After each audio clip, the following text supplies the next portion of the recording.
small fires and smashed store windows. Now to the latest from Minnesota, where an investigation is underway after the crash of a National Guard helicopter. Alex Perez is near the crash site with what we know so far. Authorities sadly confirm all 3 National Guardsmen on board were killed in the crash. Investigators now working here trying to figure out what exactly went wrong. Now, the Black Hawk helicopter was on a maintenance test flight. Authorities say the aircraft took off in St. Cloud at about 2 o'clock on Thursday. A short time after that, the Black Hawk disappeared from radar, and a few hours later, investigators discovering the wreckage near a field in a rural area in Kimball, Minnesota. Officials extending their condolences to the families of the 3 Minnesota National Guardsmen killed in the crash. Investigators will be on the scene here for the next few days, looking for any clues that might help them figure out what exactly triggered the crash. Alex Perez, ABC News, Kimball, Minnesota.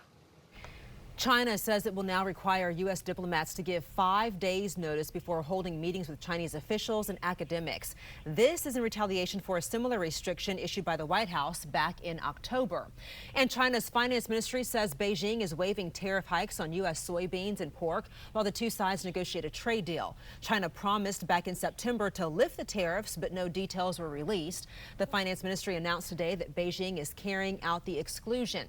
The promise to waive tariffs was one of a series of conciliatory gestures made by both sides that raised hopes for a settlement. Ford is recalling nearly more than 260,000 heavy-duty pickup trucks in the U.S. and Canada because the tailgates can open unexpectedly. That recall covers F-250, F-350, and F-450 trucks from the 2017 through 2019 model years. All the trucks have electric tailgate latch release switches in the tailgate handle. Ford says water can get into the electrical wiring and cause a short circuit, activating the switches and releasing those latches. The company says it has no reports of crashes or injuries, but dealers will fix that tailgate frame wiring harnesses and install the new tailgate handle release switch. Well, the U.S. economy added far more jobs than expected in November, helped in large part by the end of the GM strike. Employers added 266,000 jobs, far more than the 187,000 analysts predicted. The unemployment rate nationally is at 3.5%. Well, the next hearing in the impeachment inquiry is scheduled for Monday. Democrats on the House Judiciary Committee will work through the weekend on the articles of impeachment. Inez de la Cutera looks at when votes on those articles could begin.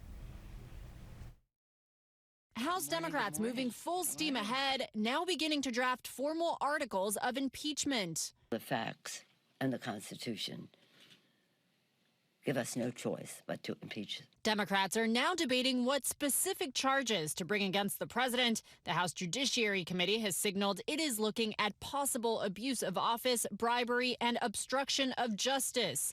But Democratic leaders have not yet decided on the number and nature of the articles. Republicans say Democrats just want to get Trump out of office because they don't like him. They've always wanted to impeach the president. Do you hate the president, Madam Speaker? Because I don't hate anybody. Representative Collins, We don't hate anybody. This is about the Constitution of the United States. I don't hate anyone. While the president continues to call the whole process a sham. It's a hoax. It's a hoax. It's a big fat hoax. Meanwhile, former Vice President Joe Biden confronted on the campaign trail a voter questioning his age and fitness and his son's role at a Ukrainian gas company, falsely suggesting Biden helped his son get a position on the board and accusing the vice president of selling access to the then president. You're a damn liar, man. That's not true. And no one has ever said that. No one has proved that. On Monday, lawyers for the House Judiciary and Intelligence Committees will present evidence that will likely be used to write articles of impeachment. Inez de la Cutera, ABC News, Washington. All right, Steve. So we had sunshine for part of the week. Now we've got the clouds. Will we see the sun again for the weekend? We will. Wonderful. We had sunshine early this morning, so it didn't last very long. But, you know, Veronica and Eileen and Bill, we've been telling you the last couple of days that, you know, it wasn't going to last very long, but it wasn't going to be gone forever. Good. So here's what it looks like over at Georgetown Harbor. Decorated so nicely for Christmas. I think the ice skating rink is open already down there. It is. So always fun things to do. This is Skylab 7, Bluemont, Virginia. Yes, we had a little bit of sun earlier this morning, but those clouds rolled in early, especially off toward the west, have already overspread the D.C. metro area. So if you're looking for sun for this afternoon, you're just not going to find it. Looking toward National Cathedral, Sidwell Friends School at the bottom of your screen. The kids were out there practicing just a few minutes ago. 49 degrees at Reagan National this hour, a little bit cooler off toward the west.